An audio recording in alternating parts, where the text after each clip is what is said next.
ก่อนที่เราจะเริ่มบทเรียนกันครับผมมีบางสิ่งจะมามอบให้กับทุกท่านว่าด้วยเรื่องของ manifest หรือการดึงดูดความลับของการ manifest คืออะไรรู้ไหมครับยิ่งคลื่นสมองนิ่งเท่าไหร่ระดับจิตวิญญาณจะยิ่งสูงเท่านั้น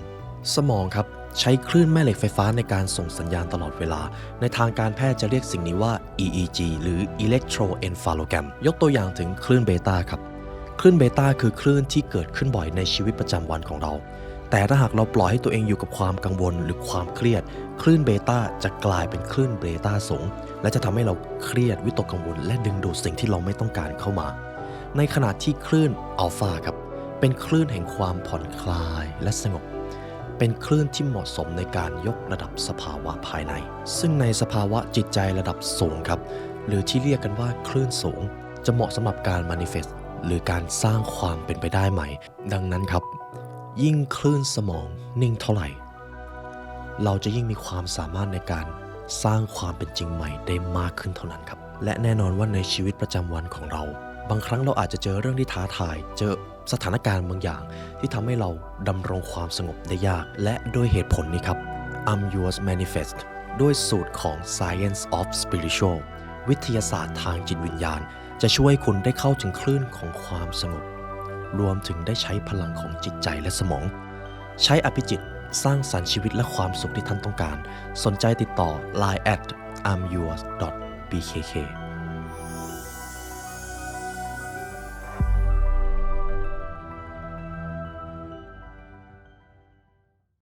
เหตุผลอะไรที่คุณผู้ฟังจะต้องฟังคลิปนี้ให้จบเพราะผมกำลังพาคุณผู้ฟังไปสู่จุดสูงสุดของชีวิตครับนี่คือพาร์ทต่อจากเรื่องของกายภาพคุณผู้ฟังยังจำคู่มือการสร้างวินัยที่ผมทำในพาร์ทที่แล้วได้ไหมครับหากทุกท่านทำบทเรียนในคลิปนั้นสำเร็จหรือทำตามกระบวนการสำเร็จท่านได้ first dimension หรือมิติแรกที่สำคัญเป็นที่เรียบร้อยแล้วผมอยากให้คุณผู้ฟังดูภาพนี้ครับหากมนุษย์สามารถประสบความสำเร็จทั้ง3มิตินี้ได้เขาจะไปถึงจุดสูงสุดของชีวิตครับ1คือ physical 2คือ emotional หรือสภาวะและ3คือ spiritual ใช่ครับผมกำลังทำให้คุณผู้ฟังค่อยๆสร้างกระบวนการเป็นลำดับ1 2 3แบบเนียนๆครับดังนั้นใครที่ยังไม่ได้ฟังเรื่องของคู่มือการสร้างวินัยในโลกกายภาพนะครับผมแนะนำให้ฟังคลิปก่อนเดี๋ยวผมจะให้ทางผู้ร่วมงานแนบคลิปไว้ให้นะครับอันนี้จะเป็น second dimension ครับ dimension แปลว่ามิตินะครับผมจะใช้คำ2คำนี้สลับกันไปเรื่องของ dimension ที่2หรือมิติที่2คือเรื่องของ emotion หรือ state ครับหากคุณผู้ฟังสามารถเริ่มต้นสร้างร่างกายในอุดมคติของท่านได้แล้วท่านมีสุขภาพมีมาตรฐานที่ต้องการแล้วในส่วนต่อไปเราจะย้อนกลับมายังโลกภายในของเรามันคือสภาวะครับสภาวะหรือ state อันนี้คือส่วนที่จะบอกว่าทั้งยากและก็ง่ายในเวลาเดียวกันมันยากเพราะท่านมองไม่เห็นอารมณ์และมันก็ง่ายเพราะเมื่อท่านฝึกบ่อยๆท่านจะเริ่มรับรู้ได้ในสิ่งที่เกิดขึ้นผ่านสภาวะเหล่านั้นครับแต่สิ่งที่มันแน่นอนก็คือหากคุณผู้ฟังมีร่างกายที่ไม่ดีมีวินัยในโลกกายภาพไม่ดีสเตทมันก็จะยกระดับได้ยากมากขึ้นครับตรงกันข้ามครับหากคุณผู้ฟังสร้างร่างกายที่ดีแล้วค่อยมาเชื่อมโยงกับสเตทหลังจากนั้นแหละครับสปิริตชัวลหรือจิตวิญญาณของท่านจะค่อยๆผุดขึ้นมาและเมื่อมันผุดขึ้นมาแล้วท่านค่อยไปพัฒนาจิตวิญญาณของท่านนี่คือกระบวนการที่ลึกซึ้งมากนะครับและชีวิตท่านจะไม่เหมือนเดิมเลยถ้าท่านทำตามนี้เราจะมาเจาะลึกเรื่องของสเตทครับแน่นอนครับเมื่อจบพาร์ทที่2เดี๋ยวจะมีพาร์ทที่3แล้วเดี๋ยวผมจะอธิบายท้ายคลิปว่าในพาร์ทที่3เราจะเรียนเรื่องอะไรกันแต่ผมขอบอกเลยว่าดีฟมากครับส่วนตรงนี้ผมจะให้คุณผู้ฟังเอาชนะสเตทของตัวเองได้ก่อนอื่นผมอยากให้คุณผู้ฟังสังเกตตัวเองนะครับใน1วันสภาวะอารมณ์ของท่านหากให้แบ่งเป็นแดนบวกคือพลังบวกความคิดบวกอารมณ์บวกกับแดนลบเป็นพลังงานลบสภาวะลบหงุดหงิดโกรธเครียดคุณผู้ฟังคิดว่าช่วงเวลาส่วนใหญ่สภาวะของท่านอยู่ในโซนไหนมากกว่ากันครับ บวกหรือลบขาวหรือดำค่อยๆคิดครับ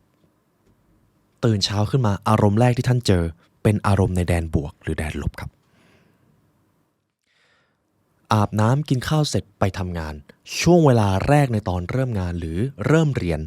อารมณ์ของท่านอยู่ในแดนไหนครับและเมื่อกลับมาถึงบ้านในช่วงบ่ายหรือช่วงเย็นการมีปฏิสัมพันธ์ของท่านกับตัวท่านเองหรือกับคนในครอบครัวของท่านเป็นสภาวะอารมณ์บวกหรือลบครับตรงนี้สะท้อนอะไรแทบจะทุกอย่างในชีวิตของเราเลยครับหากเราเริ่มวันด้วยแดนลบทำงานเราก็จะไปอยู่ในแดนลบกลับบ้านมาเราก็จะเจอเรื่องเครียดเรื่องที่หงุดหงิดและนั่นแหละครับอารมณ์จะมีหน้าที่ส่งพลังงานบางอย่างไปที่จิตวิญญาณของท่านถ้าอารมณ์อยู่ในแดนลบบ่อยๆจิตวิญญาณของท่านก็จะเกิดสภาวะถดถอยหน้าที่ของจิตวิญญาณมีอย่างเดียวเลยครับดึงดูดครับดึงดูดทุกสิ่งทุกอย่างเข้ามาในชีวิตและจิตวิญญาณจะดึงดูดสิ่งที่มีพลังงานคล้ายคลึงกับเขาตรงนี้สำคัญมากนะครับ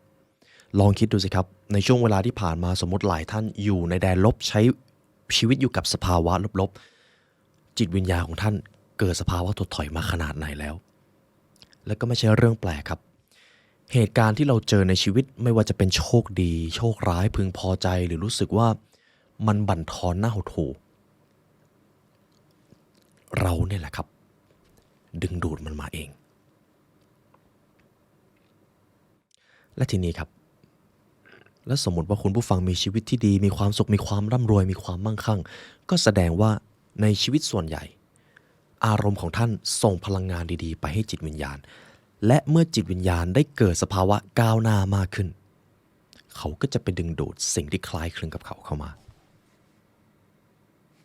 มันง่ายแค่นั้นเองครับหากเราต้องการเปลี่ยนแปลงตัวเองเปลี่ยนแปลงชีวิตเปลี่ยนแปลงผลลัพธ์ต่างๆมันไม่ได้ยากเลยครับส่วนคำว่ายากนั้นเราเนี่ยแหละครับเป็นคนเชื่อแบบนั้นเองเพราะถ้าคุณผู้ฟังมีโอกาสไปคุยกับคนที่เขาสำเร็จจริงๆนะครับและมีความสุขด้วยเขาจะตอบเป็นเสียงเดียวกันความสำเร็จและความสุขไม่ใช่เรื่องยากเลยใครๆก็สามารถเข้าถึงได้แต่อุปสรรคที่มันใหญ่ที่สุดคือเราเองอันนี้เรื่องจริงนะครับเป็นประสบการณ์ที่ผมมีโอกาสได้พูดคุยกับผู้ประสบความสำเร็จหลายๆท่านซึ่งมันเป็นแบบนั้นจริงๆครับจบเรื่องประสบการณ์ที่ผมจะเล่าไว้ตรงนี้นะครับแล้วก็คุณผู้ฟังได้เข้าใจแล้วว่าอารมณ์มีหน้าที่เชื่อมโยงอย่างไรกับจิตวิญญาณร่างกายดีส่งพลังงานไปที่อารมณ์ดีอารมณ์ดีก็จะส่งพลังงานไปที่จิตวิญญาณที่ดีทีนี้แหละครับคุณไลออนรู้แล้วว่าการสร้างอารมณ์ให้อยู่ในแดนบวกเป็นเรื่องที่ดีแต่มีวิธีการอะไรหรือจะรู้ได้อย่างไรว่าเรากำลังตอบสนองด้วยสภาวะอารมณ์แบบไหนผมเชื่อว่าหลายท่านมีคำถามตรงนี้และนี่แหละครับคือบทเรียนหลักที่เราจะมาเรียนรู้ด้วยกันในส่วนแรกครับผมจะพูดถึงสิ่งนี้บ่อยเรื่องของสภาวะอารมณ์บาปมหันต์7ประการ The Seven Deadly Sins ของชาวคริสต์นะครับนี่คือสิ่งที่สะท้อนสภาวะมืดของมนุษย์ได้ดีที่สุดครับจะมีอยู่7สภาวะอารมณ์ด้านมืดที่คุณผู้ฟังจะทำยังไงก็ได้ครับอย่าได้ตอบสนองการกระทำภายใต้สภาวะอารมณ์มืดทั้ง7นี้ครับและขอให้เปลี่ยนไปตอบสนองเป็นคุณธรรมทั้ง7แทนเดี๋ยวตรงนี้ผมจะค่อยๆไล่เรียงไปทีละอย่างนะครับแต่ผมขอย้ำอีกครั้งครับหลังจากวินาทีนี้ผมขอให้ทุกท่านให้พันธสัญญาอย่างหนึ่งกับผมไม่ว่าจะเกิดอะไรขึ้นในชีวิตไม่ว่าท่านจะเจอสถานการณ์อะไรท่านจะไม่ตอบสนองภายใต้สภาวะอารมณ์มืดทั้ง7นี้การไม่ตอบสนองไม่ได้หมายความว่าอย่ารู้สึกหรือจะต้องทำลายความรู้สึกนั้นเป็นไปไม่ได้ครับบางความรู้สึกคือสัญชาตญาณดั้งเดิมของเราแต่สิ่งที่เราควบคุมได้จริงๆคือการเลือกว่าจะตอบสนองภายใต้สภาวะเหล่านั้นหรือไม่ครับพร้อมไหมครับมาเริ่มที่สภาวะแรกกัน The Seven Deadly Sins ครับเป็นของชาวคริสต์ที่อธิบายถึงสภาวะมืดทั้ง7สภาวะมืดตัวแรกและเป็นตัวที่อันตรายที่สุดคือ Pride ครับความหยิ่งทะนง ในแต่ละช่วงเวลาของชีวิตไม่ว่าจะเกิดอะไรขึ้นไม่ว่าท่านจะประสบความสำเร็จหรือถูกวิพากษ์วิจารณ์ขอให้ท่านทำพันธสัญญากับผมท่านจะไม่ตอบสนองกับการกระทำของตัวเองภายใต้ความหยิ่งยโสโอหังการตอบสนองภายใต้ความหยิ่งยโสเป็นอย่างไรมันคือการสร้างกำแพงมาปิดกั้นความเปราะบางของตัวเองมันคือสภาวะที่จะทำให้มนุษย์รู้สึกอยากทำบางสิ่งบางอย่างให้ตัวเองอยู่เหนือผู้อื่นครับนี่คือความอันตรายของ pride หรือความหยิ่งทะนงคุณผู้ฟังครับเรามาเปิดอกคุยกันดีกว่ามีกี่ครั้งแล้วครับที่เรารู้สึกอยากอยู่เหนือกว่าผู้อื่นมีกี่ครั้งแล้วครับที่เรารู้สึกอยากปกป้องตัวเองเวลามีใครมาวิพากษ์วิจารณ์เรากี่ครั้งแล้วครับที่เราเลือกที่จะระเบิดอารมณ์ใส่ใครบางคนเพื่อที่ว่าเราอยากจะควบคุมพฤติกรรมบางอย่างของเขามีไหมครับผมเชื่อว่าเราน่าจะมีกันทุกคนเพราะสุดท้ายครับมนุษย์จะมีความรู้สึกอยากเหนือกว่าแสวงหาความเหนือกว่าดังนั้นเราจะต้องทำความรู้จักตัวนี้เป็นตัวแรกครับคำว่าพรายหรือความหยิ่งทะนงการมีอีโก้สูงตรงนี้ผมจะอธิบายให้ชัดนะครับการมีอีโก้สูงกับการมีความมั่นใจเป็นคนละเรื่องครับท่านไม่จำเป็นต้องมีอีโก้เลยการมีอีโก้แม้แต่จะเป็นนิดเดียวก็ไม่ใช่สิ่งที่ดีการมีความมั่นใจต่างหากเป็นสิ่งที่ดีการมีอีโก้หรือการมีความหยิ่งมันคือการสนใจว่าคนอื่นจะคิดอย่างไรกับตัวเองแต่ความมั่นใจก็คือเราจะทำอย่างไรเพื่อที่จะแสดงความเชื่อมั่นให้ผู้อื่นมันเปลี่ยนมันชิฟพาราไดม์หรือเปลี่ยนมุมมองนะครับเปลี่ยนกรอบความคิดไปหมดเลยการมีอีโก้คือการสนใจแค่ตัวเองสนใจแค่ความมีชื่อเสียงฉะนั้นครับไม่ว่าจะเกิดอะไรขึ้นนะครับโดยเฉพาะอย่างยิ่งเวลาที่ท่านประสบความสำเร็จระวังพรายหรือระวังความหยิ่งทะนงให้ดีหรือบางครั้งการที่เรารู้สึกว่าเราไม่เก่งเราไม่มีพรสวรรค์เราทำอะไรก็จะไม่ประสบความสำเร็จและเราเชื่อแบบนั้นจนฝังใจนั่นก็เป็นอีโก้อีกแบบหนึ่งครับมันคือการยึดติดกับอดีตของตัวเองระวังตรงนี้นะครับอันตรายมากไม่ว่าจะเกิดอะไรขึ้นอย่าตอบสนองด้วยพรายครับแล้วจะต้องตอบสนองด้วยอะไรล่ะเดี๋ยวเราค่อยมาคุยกันครับสภาวะมืดตัวที่สองคือ wrath หรือ anger ครับความโกรธทำอย่างไรก็ได้ในแต่ละช่วงของชีวิตอย่าได้ตอบสนองตัวเองภายใต้สภาวะของความโกรธครับเมื่อเราตอบสนองตัวเองด้วยความโกรธมันจะเกิดพลังงานบางอย่างขึ้นในจิตใต้สำนึกครับแล้วเจ้าพลังงานจากอารมณ์หรือสภาวะจะส่งไปไหนครับจิตวิญญาณครับทีนี้แหละครับลองสังเกตดูครับเมื่อไหร่ก็ตามที่มนุษย์ตอบสนองการกระทำต่างๆภายใต้ความโกรธ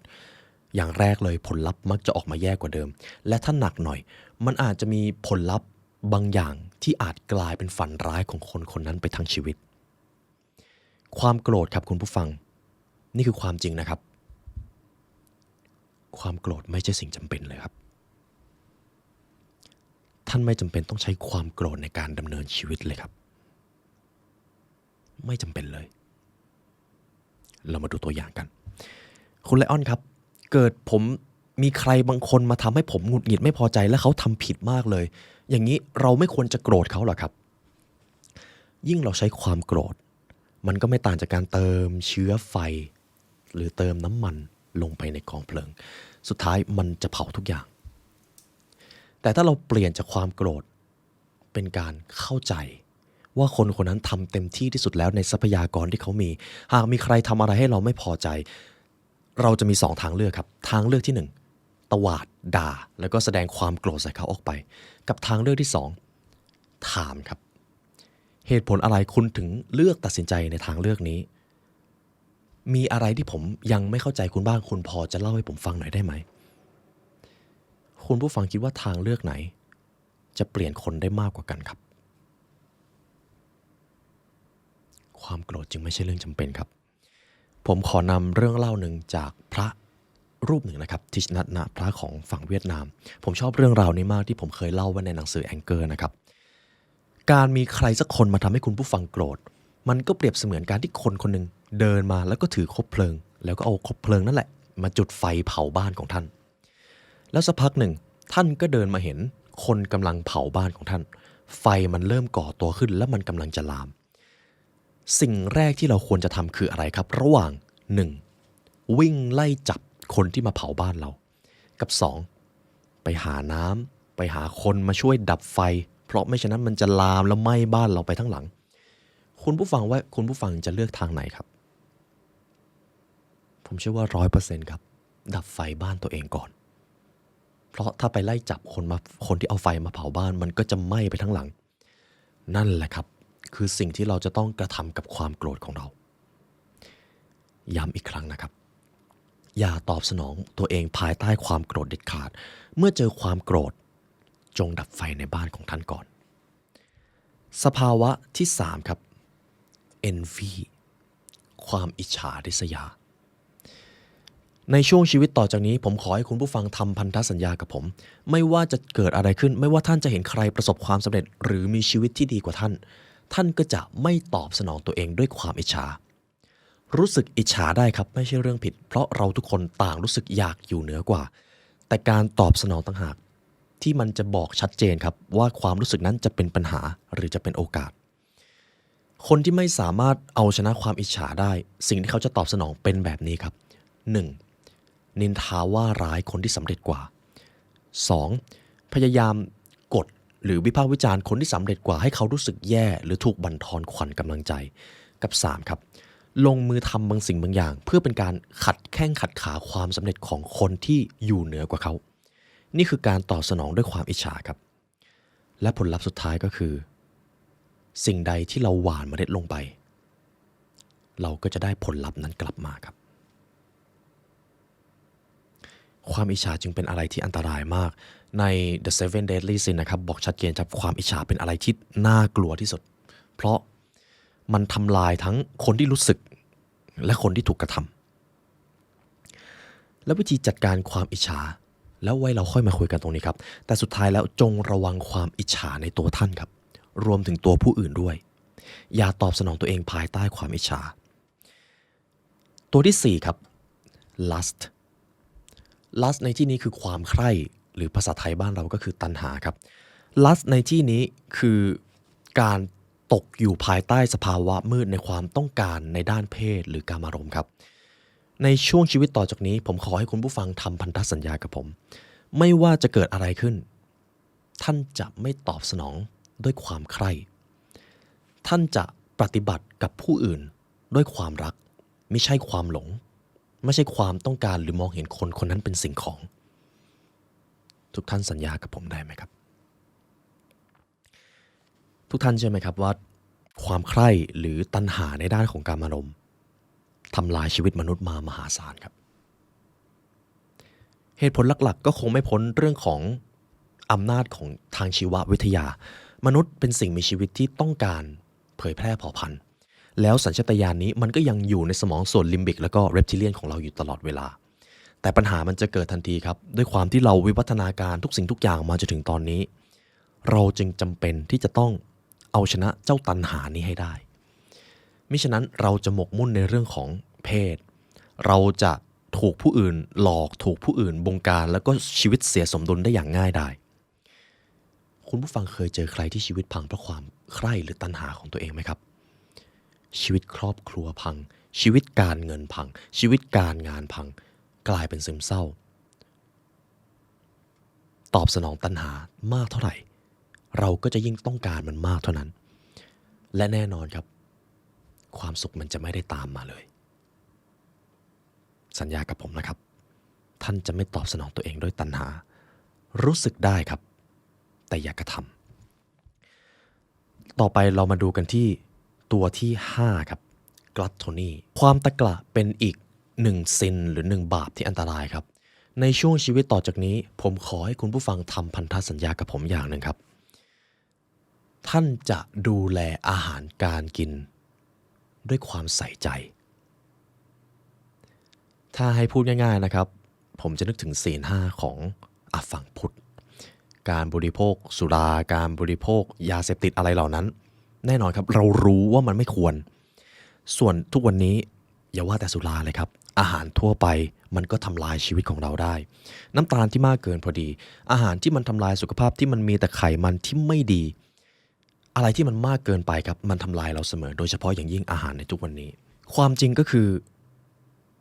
อาหารที่ไม่ดีกำลังทำลายชีวิตมนุษย์มากกว่าโรคระบาดอีกครับในทุกวันนี้และแน่นอนครับเหตุผลที่อาหารมันสามารถทำลายชีวิตเราได้ก็เกิดจากความกลัตโทนีหรือความตะกละคำแนะนำง่ายๆเลยครับบริโภคอาหารให้พอดีครับอย่ากลายเป็นทาสของรสชาติอย่ากลายเป็นทาสของการตลาดด้านการอาหารมิฉะนั้นท่านจะกลายเป็นทาสของทุกเรื่องเลย You are what you eat ครับเราจะเป็นไปตามสิ่งที่เราบริโภคเข้าตัวขยะเข้าตัวขยะก็จะออกไปสิ่งที่ดีเข้าตัวสิ่งที่ดีก็จะออกไปเรียบง่ายเท่านั้นเลยครับต่อไปครับ greed สภาวะตัวที่6สภาวะมืดตัวที่6คือความโลภครับ greed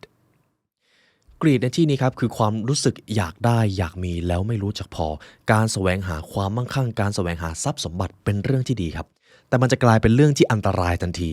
เมื่อ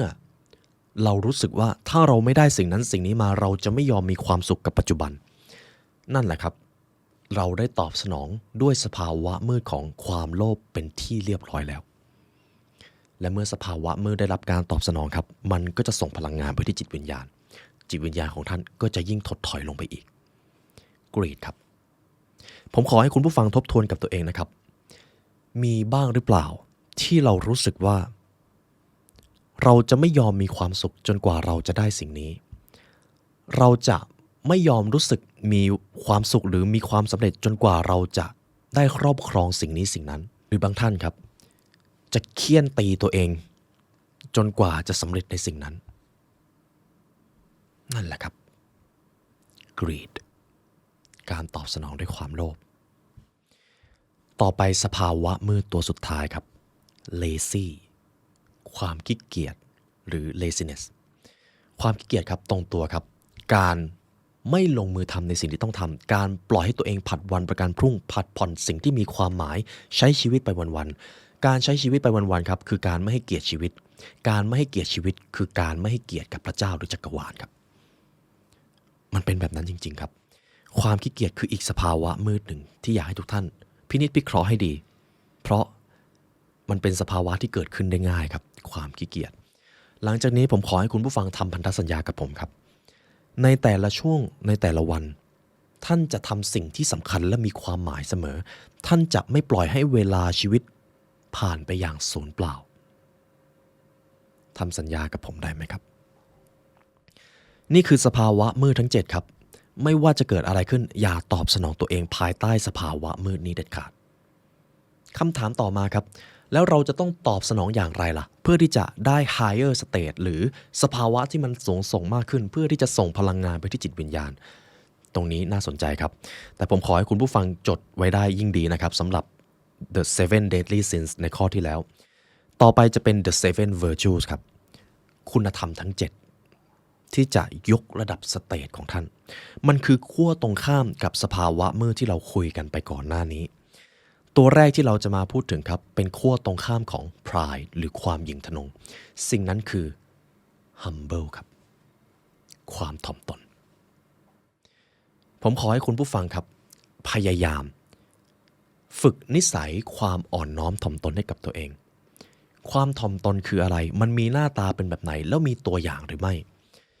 ความถ่อมตนครับคือทัศนคติในการมองว่าทุกคนเท่าเทียมกันและเราไม่จำเป็นจะต้องทำบางสิ่งบางอย่างให้รู้สึกเหนือกว่าผู้อื่นเราแค่ทำในสิ่งที่เราควรจะทำก็เท่านั้น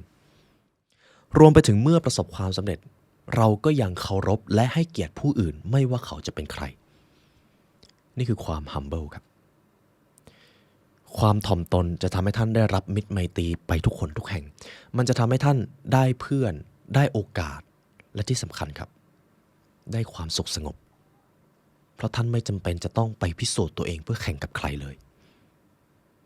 ความถ่อมตนจึงเป็นด่านแรกนะครับที่อยากให้ทุกท่านลองฝึกกันคุณผู้ฟังคิดว่าคุณผู้ฟังจะฝึกความถ่อมตนตัวเองอย่างไรได้บ้างครับสมมติว่าตอนนี้คุณผู้ฟังคือคนที่ประสบความสำเร็จสูงสุดคุณคิดว่าคุณจะ วางตัวต่อผู้อื่นอย่างไรหากมีใครสักคนเอากาแฟเอาขนมเอาข้าวมาให้สิ่งที่คนถ่อมตัวจะตอบสนองจะเป็นแบบไหนครับกล่าวขอบคุณยกมือไหว้แสดงความซาบซึ้งนั่นแหละครับคือความถ่อมตนหากคุณผู้ฟังเป็นผู้นำอะไรคือสิ่งที่คนถ่อมตนจะโฟกัสระหว่าง 1. ความต้องการส่วนตัวกับ 2. ความต้องการของผู้ร่วมงานและปณิธานขององค์กรคำตอบที่ 2 ครับนั่นคือสิ่งที่ความถ่อมตนจะให้แก่ท่านและมันจะทำให้ท่านได้รับมิตรไมตรีครับสภาวะที่ 2 ครับ The Seven Virtue เป็นขั้วตรงข้ามของ Anger ก็คือ Merciful การเมตตาหรือการปราณีต่อผู้อื่นผมจะมีชุดความคิดหนึ่งครับถ้าคุณผู้ฟังเอาชุดความคิดนี้ไปใช้ท่านจะไม่โกรธใครในโลกนี้เลยหรือถ้าโกรธท่านก็จะรู้ตัวและท่านจะไม่ตอบสนองด้วยความโกรธเพราะท่านเข้าใจข้อที่ 1มนุษย์ทุกคนนะครับล้วนทำเต็มที่ที่สุดแล้วในทรัพยากรที่เขามีทุกคนครับบางครั้งผู้ปกครองของท่านอาจจะทำอะไรให้ท่านไม่พอใจบางครั้งสามีหรือภรรยาของท่านอาจจะทำอะไรให้ท่านหงุดหงิดเพื่อนร่วมงานหัวหน้าหรือแม้แต่ลูกของท่านอาจจะทำบางสิ่งบางอย่างให้ท่านไม่พอใจแต่ความจริงก็คือพวกเขาทำเต็มที่แหละครับในทรัพยากรที่เขามีทรัพยากรในที่นี้คืออะไรมันคือความรู้มันคือความคิดทัศนคติภูมิหลังของเขาทรัพย์สินของเขานั่นคือทั้งหมดที่เขามีแหละครับยกตัวอย่างเช่นผมเป็นคนที่ไม่ตั้งใจเรียนสมมติผมเป็นลูกคุณผู้ฟังนะครับคุณผู้ฟังก็อาจจะหงุดหงิดที่ผมไม่ตั้งใจเรียนแต่ถ้าลองมองลึกๆครับเพราะผมยังไม่รู้ว่าการเรียนนี้มันจะทำให้ผมประสบความสำเร็จอย่างไรเพราะถ้าผมรู้ผมก็คงจะตั้งใจเรียนไปแล้วแต่ว่าผมยังไม่มีชุดความรู้หรือทรัพยากรความรู้ผมก็เลยไม่ได้ลงมือทำผมอาจจะยังเป็นคนใช้เงินฟุ่มเฟือยเพราะผมยังไม่รู้ว่าเป้าหมายของตัวเองมันคืออะไรผมยังไม่มีทรัพยากรและผมก็ยังไม่รู้ว่าจะมีโอกาสที่ไหนที่ผมจะพอไปได้บ้างผมไม่รู้ครับก็คือผมไม่มีทรัพยากรนั่นเองทุกคนล้วนทำเต็มที่ที่สุดในทรัพยากรที่เขามีแหละครับทุกท่านดังนั้นอย่าได้โกรธเลยเมตตาเขาแล้วก็ถามคำถามเขาหรืออย่างน้อยทำให้เขารู้สึกว่าเขามีความกล้าหาญอันนี้จะเป็นสูตรในการเทรนคนนะครับสมมติคุณผู้ฟังโกรธใครสักคนแล้วอยากให้เขาพัฒนาตัวเองมากขึ้นกฎข้อแรกของมนุษย์ครับมนุษย์เป็นสิ่งมีชีวิตที่ดื้อดึงท่านไม่สามารถไปชี้นิ้วและให้เขาเปลี่ยนได้ทันทีหรือถ้าเขาเปลี่ยนอีกหน่อยเขาก็จะกลับมาเป็นเหมือนเดิมหรือแย่กว่าเดิมวิธีแก้ครับจงเคารพพวกเขาครับแค่นี้เลยครับแสดงความเคารพแก่พวกเขาเคารพในการตัดสินใจเคารพในตัวตนของพวกเขาทำให้พวกเขารู้สึกว่าท่านไม่ต้องการที่จะไปเปลี่ยนแปลงอะไรพวกเขาเลยท่านยอมรับในสิ่งที่เขาเป็นและทุกท่านเชื่อไหมครับเจ้าการยอมรับเนี่ยแหละครับคือสิ่งที่จะทำให้มนุษย์รู้สึกอยากพัฒนาตัวเองเพราะเขารู้สึกกล้าครับเขารู้ว่าคุณจะไม่มาตัดสินเขาเขาก็จะกล้ามากขึ้นอันนี้แพงมากนะครับถ้าทุกท่านเอาไปใช้กับความสัมพันธ์ไม่ว่าจะในมิติไหนท่านจะกลายเป็นคนที่มีเมตตาทันทีครับหลังจากนี้ทำพันธสัญญากับผมนะครับท่านจะพยายามใช้ชีวิตด้วยความเมตตาและเข้าใจความเป็นมนุษย์ต่อจากนี้ต่อไปเรามาดูสภาวะคุณธรรมที่3ครับ Inspire นี่คือขั้วตรงข้ามของ Envy ครับหรือความอิจฉาขั้วตรงข้ามของความอิจฉาก็คือ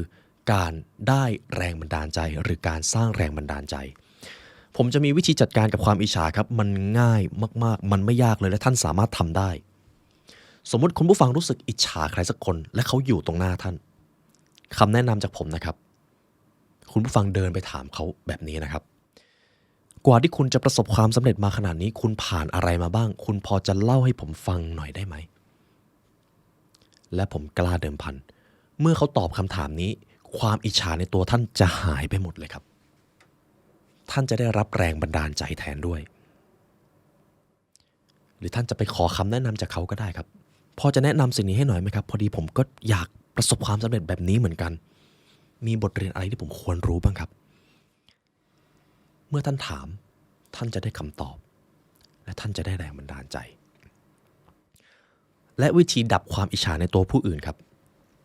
สมมติมีใครสักคนอิจฉาคุณผู้ฟังอย่าปล่อยไว้ครับคำว่าอย่าปล่อยไว้ในที่นี้ไม่ใช่ไปตีไปทำอะไรเขานะครับอย่าปล่อยให้ความอิจฉาคุกกรุ่นอยู่ในตัวเขา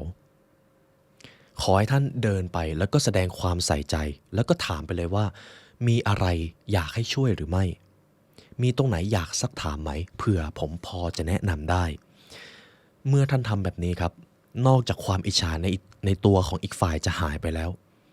เขายังจะเคารพท่านและภักดีกับท่านมากกว่าเดิมซะอีกเพราะเขาจะเกิดความรู้สึกผิดที่ปล่อยให้ความอิจฉามาเกิดขึ้นกับท่านนั่นเองทรงพลังไหมครับเรียบง่ายมากเลยไม่ได้มีอะไรซับซ้อนเลยเพราะสุดท้ายแล้วครับมันไม่ใช่เรื่องผิดถ้าเราจะรู้สึกอิจฉา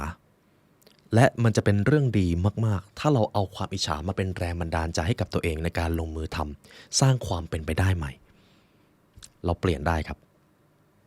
นี่คือขั้วตรงข้ามของ envy ครับ inspire สภาวะต่อไปครับเป็นขั้วตรงข้ามของตัณหาหรือความใคร่ lust ขั้วตรงข้ามคือ love ครับความรักนั่นเองตรงตัวครับคุณผู้ฟังครับสมมุติถ้าผมจะถามประโยคนี้ครับความรักคืออะไรครับคุณผู้ฟังคิดว่าจะตอบตัวเองอย่างไรครับจิตใต้สำนึกบอกคำตอบนั้นว่าอะไรครับอาจจะเป็นการใช้เวลากับคนที่ท่านรู้สึกว่าเขาสำคัญการปรารถนาดีต่อผู้อื่นการเมตตาพวกเขาการปฏิบัติหรือการให้บางสิ่งบางอย่างที่เป็นสิ่งที่ดีแก่พวกเขาไม่มีผิดเลยครับความรักจะเป็นอะไรก็ได้แต่ผมเชื่อว่าคำตอบที่ท่านให้กับตัวเองมันเป็นสิ่งที่ดีเสมอเพราะสุดท้ายคนที่รู้ความจริงสูงสุดในชีวิตก็คือ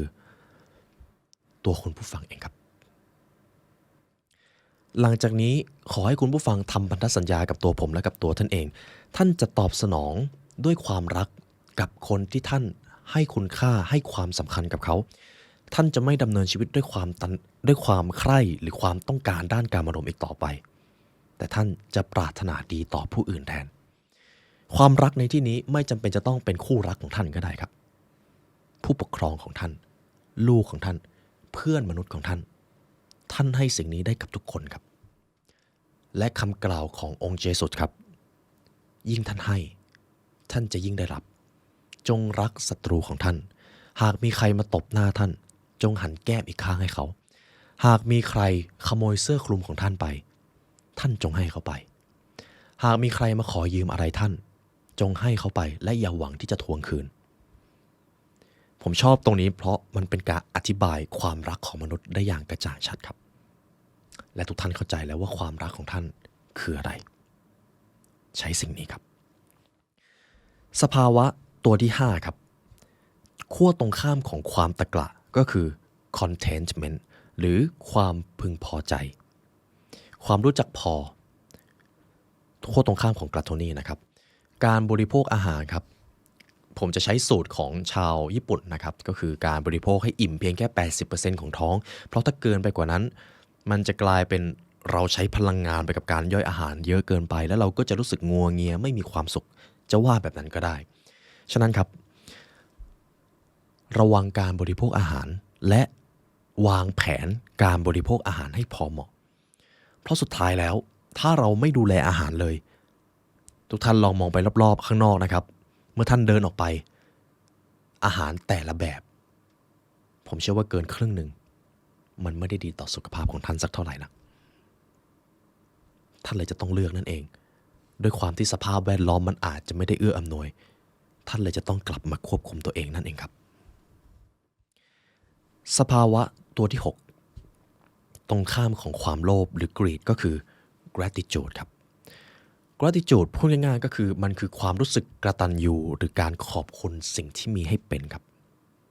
ผมจะให้คุณผู้ฟังฝึกตอนนี้เลยหากคุณผู้ฟังมองไปรอบๆตัวตอนนี้มีอะไรบ้างที่ท่านรู้สึกว่าขอบคุณจังเลยที่ยังมีสิ่งนี้อยู่หากไม่มีสิ่งนี้ชีวิตคงแย่มากแน่ๆหรือใช้ชีวิตได้ยากขึ้นสิ่งนั้นคืออะไรครับ คำตอบของแต่ละท่านก็จะแตกต่างกันไปแต่ผมเชื่อแน่ๆคือทุกท่านจะมีคำตอบให้กับคำถามนี้เสมอและเมื่อท่านตอบคำถามแบบนี้บ่อยๆสภาวะมันจะเปลี่ยนครับสเตทมันจะเปลี่ยนพลังงานจะเปลี่ยนขอบคุณบ่อยๆครับตื่นนอนสิ่งแรกที่ท่านควรขอบคุณเลยท่านยังมีเตียงอุ่นๆหรือถ้าคุณผู้ฟังอยากจะเข้าใจเรื่องนี้ลึกซึ้งกว่านี้มันคงจะเป็นเรื่องดีอย่างยิ่งที่ผมจะนำประสบการณ์ของผมมาเล่าให้ทุกท่านฟังครับเมื่อ2 ปีหรือ3 ปีที่แล้วในช่วงเวลาที่ผมยังอยู่ในหน่วยรบพิเศษนะครับตอนนั้นผมยังอยู่ในหลักสูตรซึ่งมีระยะเวลา7 เดือนของคอมมานโด PJ ด้วยความที่เป็นหลักสูตรรบพิเศษครับนักเรียนทุกคนจะต้องได้รับการฝึกและเข้าไปอยู่ในสภาวะที่เหนื่อยที่สุดง่วงที่สุดหิวที่สุดและเจ็บปวดที่สุดพวกเขาจะได้กินอาหารเพียงแค่น้อยนิดในช่วงระยะเวลาการฝึกพวกเขาอาจจะไม่ได้นอนเลยในบางคืนแต่ยังจะต้องฝึกแบบนอนสต็อปหรือไม่มีหยุดพวกเขาจะต้องเหนื่อยที่สุดเพียงแค่การได้นั่งก็มีความหมายมากๆแล้วและความเจ็บปวดที่เกิดขึ้นระหว่างการฝึกมันก็ทำให้เขาได้รับรู้ว่าการมีร่างกายที่เดินเหินได้ปกติมันมีค่าขนาดไหนดังนั้นครับคุณผู้ฟังหากทุกวันนี้ท่านหิวและท่านยังไปหาอะไรกินได้เมื่อท่านง่วงและท่านยังมีเตียงอุ่นๆให้นอนท่านสามารถนอนงีบได้เมื่อท่านเหนื่อยและท่านยังได้นั่งยังได้พักชีวิตนี้ท่านก็แทบไม่มีอะไรต้องบ่นแล้วครับ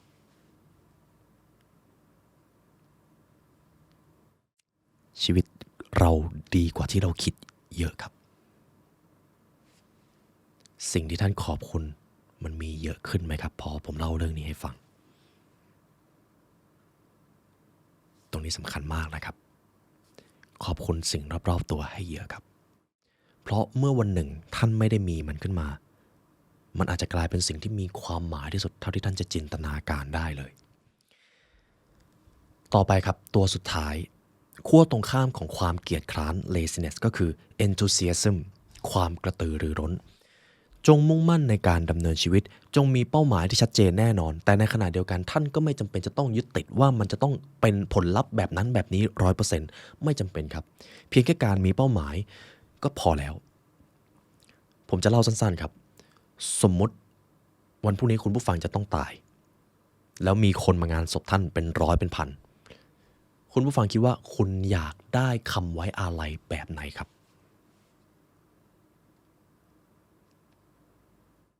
แล้วทุกวันนี้คุณกำลังใช้ชีวิตให้เหมาะสมกับคำไว้อาลัยนั้นแล้วหรือยังถ้ายังก็แค่เปลี่ยนแต่ถ้าเหมาะสมแล้วยินดีด้วยครับท่านกำลังจะมีชีวิตที่เติมเต็มหรือบางทีท่านก็อาจจะเติมเต็มมาตั้งนานแล้วท่านมีความสุขในทุกชั่วขณะเป็นที่เรียบร้อยแล้วนี่คือการเอาชนะความเกียจคร้านครับมันคือการรู้จุดประสงค์ในการมีชีวิตมันคือการรู้เป้าหมายและรู้ว่าจะใช้เวลาในแต่ละวันไปกับเรื่องอะไรที่เราเชื่อว่าเนี่ยแหละคือเรื่องที่สำคัญจบครับนี่คือการเอาชนะ emotional หรือ state ครับเป็นการเติมเต็มมิติที่2 the second dimensions ในมิติแรกครับเราเรียนรู้เรื่องของกายภาพ physical ในเรื่องของการสร้างวินัยถ้าเรามีวินัยในด้านของร่างกายดีมีการดูแลสุขภาพที่ดีเดี๋ยววินัยด้านอื่นๆมันก็จะตามมาและทุกท่านครับทุกท่านเพิ่งเรียนรู้วิธีเอาชนะโลกภายในหรือ state ของท่านจบไป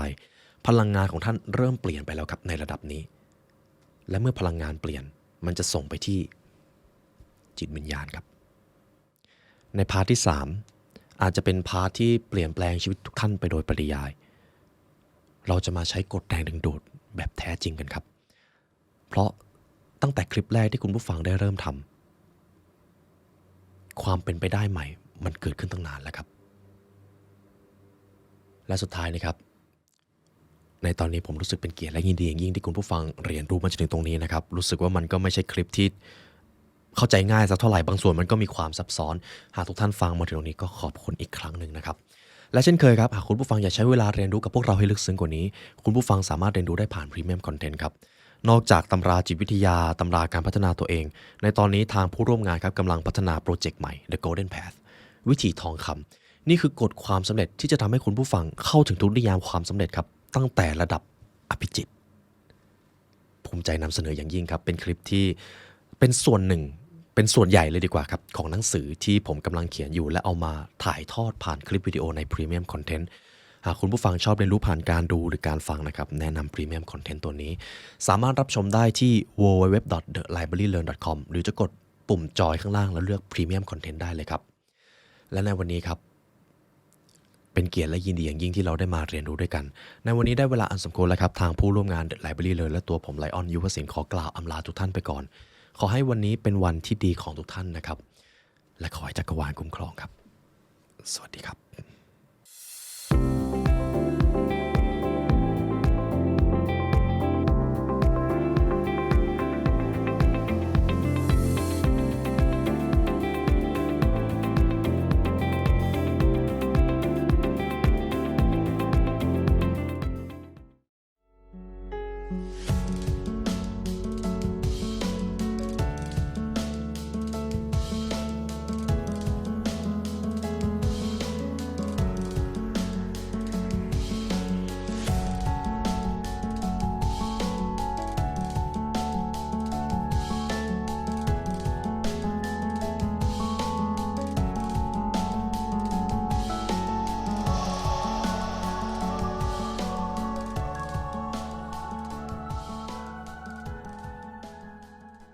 ผมมีบางสิ่งจะมามอบให้กับทุกท่าน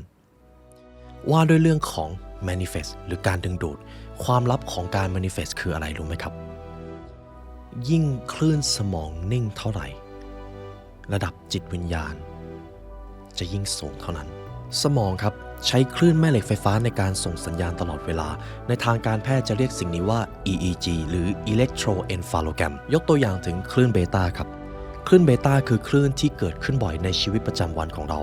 แต่ถ้าหากเราปล่อยให้ตัวเองอยู่กับความกังวลหรือความเครียดคลื่นเบต้าจะกลายเป็นคลื่นเบต้าสูงและจะทำให้เราเครียดวิตกกังวลและดึงดูดสิ่งที่เราไม่ต้องการเข้ามาในขณะที่คลื่นอัลฟาครับเป็นคลื่นแห่งความผ่อนคลายและสงบเป็นคลื่นที่เหมาะสมในการยกระดับสภาวะภายในซึ่งในสภาวะจิตใจระดับสูงครับหรือที่เรียกกันว่าคลื่นสูงจะเหมาะสำหรับการ manifest หรือการสร้างความเป็นไปได้ใหม่ดังนั้นครับยิ่งคลื่นสมองนิ่งเท่าไหร่เราจะยิ่งมีความสามารถในการสร้างความเป็นจริงใหม่ได้มากขึ้นเท่านั้นครับและแน่นอนว่าในชีวิตประจำวันของเราบางครั้งเราอาจจะเจอเรื่องที่ท้าทายเจอสถานการณ์บางอย่างที่ทำให้เราดำรงความสงบได้ยากและด้วยเหตุผลนี้ครับ I'm Yours Manifest ด้วยสูตรของ Science of Spiritual วิทยาศาสตร์ทางจิตวิญญาณจะช่วยคุณได้เข้าถึงคลื่นของความสงบรวมถึงได้ใช้พลังของจิตใจและสมองใช้อภิจิตสร้างสรรค์ชีวิตและความสุขที่ท่านต้องการสนใจติดต่อ Line @amyours.bkk